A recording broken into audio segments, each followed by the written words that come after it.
Hello दोस्तों, केना छी? सब अहाँ सबके स्वागत करै छी नया ब्लॉग में। तो चलू आइ के ब्लॉग में अहाँ सबके देखाबो जा रहल छी दही वड़ा बनाबो के एकदम आसान तरीका और देसी तरीका। होली आबि गेलै, होली में दही वड़ा नहीं बनते तो दही वड़ा के बिना होली अधूरा छै। ई देखियो उड़ीद छै, उड़ीद लऽ लिए। ई 1 किलो से कनी कम छै, बुझियो ने 100-200 ग्राम कम छै 1 किलो में। ठीक, एकरा एगो बर्तन में राखि लेब, ओहिमे पानि धऽ देबै बढ़िया से। देख लिअ जते देखाबै छी ओहि हिसाब से पूरा पानि भरि देबै। देखियो एते बड़का ई की कहै छै डेगची छै ने, एहिमे पूरा पानि भरि देबै ने। जते उड़ीद रहत ओकर डबल ट्रिपल पानि भरि कऽ राखि देबै बर्तनमे। ठीक छै, आ ई राति भर फूलऽ ले धऽ देबै। हमरा एम्हर उड़ीद दै छै 120 रुपये किलो। ई उड़ीद छै, उड़ीदके दालि नहि छै, उड़ीद छै। तऽ देखियौ पूरा भरि देलिए बढ़िया से अथी के। एकरा भरि राति फूलऽ ले धऽ देबै, एक राति। देखियौ एकदम बढ़िया से कनी अथियो कऽ लेब, हाथ से मलि लेब, जे गंदा सब हेतै से सब निकलि जेतै, से साफ भऽ जायत बढ़िया से। देखियौ जे हिसाब से देखा रहल छी ओहि हिसाब से बढ़िया से सबके मलि लेब। जे गर्दा सब रहै छै, गंदा सब रहै छै तऽ ओ सब साफ भऽ जायत। इएह हिसाब से जेना देखाबै छी ओहि हिसाब से बढ़िया से सबके धो लेब। ठीक छै, एकरा राति भर एक राति फूलऽ ले धऽ देबै, याद से धऽ देबै, नहि तऽ नहीं बनत। एक राति नहीं फूलत तऽ ठीक छै। एकरा देखियो एहि हिसाब से बढ़िया से धो लेब। हम पुआ के रेसिपी सेहो हम की कहै छै यूट्यूब चैनल पर डालि देने छी, जे सब नहीं देखने हैब जाकऽ जरूर देखब। देखियो बढ़िया से धोआ गेलैए एकदम बढ़िया से। आब एकरा ढकि कऽ राखि देबै या एनाही खुल्ले राखि देबै। देखियो मम्मी के हाथों कटा गेल छै, हटाओ। देखियो एकरा आब राखि देबै राति भर बढ़िया से फूलि जेतै। आब अगला दिन के कहानी बताबै छी, चलू। देखियो अगला दिन की करब, छानि लेब कनी कनी, जते मिक्सी में हैत ओते कनी कनी कऽ कऽ छानि कऽ। ओहिके बाद एहिमे एगो हरियर मिरचाइ और आद सेहो खसा देबै। देखियो ई सबके पहिले काटि कऽ राखि लेब, सबके धो धा कऽ राखि लेब। उड़ीदके कनी कनी छानि कऽ हम बुझियो ने लगभग 1 किलो लेलिए, 1 किलो के फुला लेने रहिए।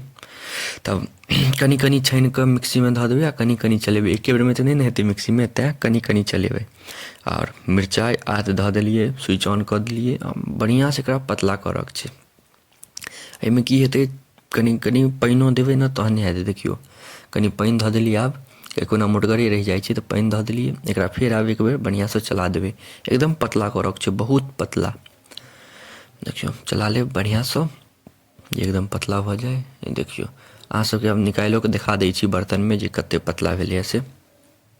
देखियो एहन भऽ जायत तहन एकरा निकालि लेब। ज़्यादा पानिगर नहीं कऽ देबै, एहन रहत तऽ ज़्यादा नीक रहत। देखियो एहन भऽ जायत तऽ एहने में सबके निकालि लेबै बढ़िया से। हम तऽ 1 किलो अथी कऽ लेलिए, फुला लेलिए, किएकि हमरा बड़ नीक लगैए दही वड़ा। हमर घर में सबके नीक लगै छै, तेँ 3-4 दिन 5 दिन से पहिले से हमसब दही वड़ा खाइ छियै। होली में तऽ मजे आबि जाइ छै। होली में दही वड़ा और पुआ के बिना किछु मजे नहीं छै, होली अधूरा छै। तऽ देखियो ई लास्ट छलै, पूरा धऽ देलिए। 1 किलो की कहै छै उड़ीदके एते निकललैए पीसलाके बाद। देखियो एकदम बढ़िया तैयार भऽ गेल छै। आब चलू आँच पर चलै छी। अब देखियो आबि गेलिए, आँच पजारि देलिए एकदम देसी तरीका से। तेल गरम हुअ ले धऽ देलिए। आब एहिमे दही वड़ाके वड़ा छानऽ ले धऽ देबै।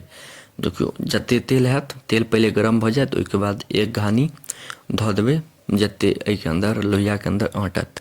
ठीक छै, देखियो एकदम बढ़िया बढ़िया से देबै। जेहन डिजाइन देबै ने ओहि हिसाब से बनत। चपटा देबै तऽ चपटा बनत, गोल देबै तऽ गोल बनत।